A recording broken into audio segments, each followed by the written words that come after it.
لعنه الله وقال لأتخذن من عبادك نصيبا مفروضا. الله تعالی په هغه شیطان لعنت کړی دی او هغه شیطان وویل زه به خامخا لازما د تو په بندګانو کې یوه مقرره حصه ولأضلنهم ولأمنينهم ولآمرنهم فليبتكن آذان الأنعام ولآمرنهم فليغيرن خلق الله ومن يتخذ الشيطان وليا من دون الله فقد خسر خسرانا مبينا.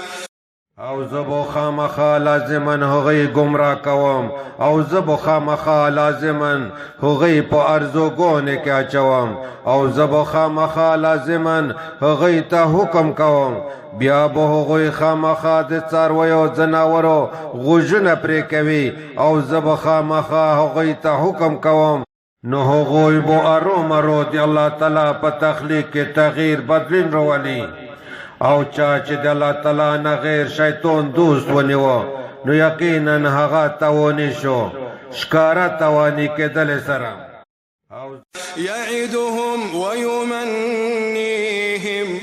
يعدهم ويمنيهم وما يعدهم الشيطان إلا غرورا.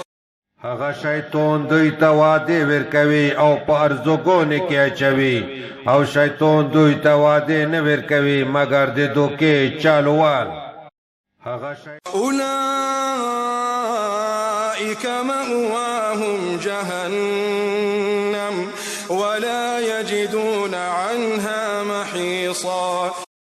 دغه خلق دی چې د دوی د ژوند زوی جهنم دی او دوی به د هغې نه هیڅ خلاصی پیدا نه کړي.